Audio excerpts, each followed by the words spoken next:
It is my pleasure to address you during this event on the important issue of gender-based violence and femicide.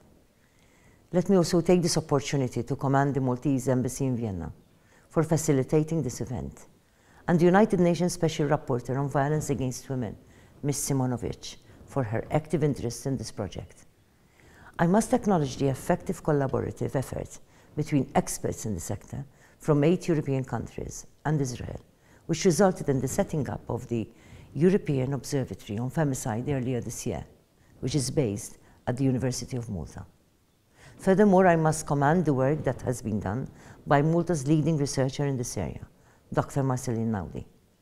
It is thanks to Dr. Naudi's persistence and determination that this observatory has been set up to give the much-needed infrastructure for the monitoring and recording of the occurrence of femicide.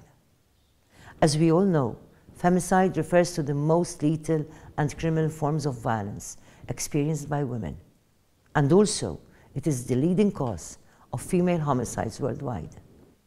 The European Observatory will allow us to effectively organize and collect essential information about gender-based violence from across the European Union for the benefit of all the women in our countries and all of our societies. This work is sending a strong message about our shared commitment to safeguard women's rights, which are a fundamental expression of universal human rights. Data from the European Commission tells us that 1 in 3 women in the European Union has been a victim of physical and/or sexual violence since the age of 15. 1 in 20 women in Europe have been the victims of rape. 55% of women have been victims of sexual harassment, and 1 in 3 women has experienced abuse by a partner. We cannot be complacent. No woman should live in the fear of her life simply because she's a woman. We must take action. Initiatives such as this European Observatory are an essential step forward. I am pleased to note that this European Observatory is also bringing our European Union into closer alignment with the goals of the United Nations Agenda 2030, in particular, Sustainable Development Goal number 5. SDG 5 explicitly calls for an end to all forms of violence and discrimination against women and girls, while also proposing proactive measures to ensure equity and empowerment.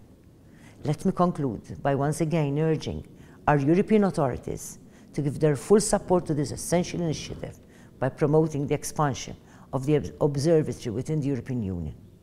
Such a commitment on behalf of the European Union will further enhance the Commission's mission to end all forms of violence against women, which is made so clear in its ongoing plan for strategic engagement for gender equality 2016-2019.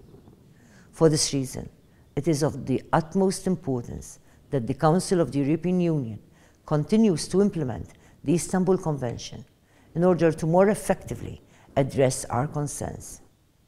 I am proud that the European Union's accession to the Convention, which is of such historical significance, took place during Malta's presidency of the Council of the European Union. We must continue working together to build a European Union in which all women and girls are safe. I believe that in this context, there is the potential for the European Union to be a model for the rest of the world.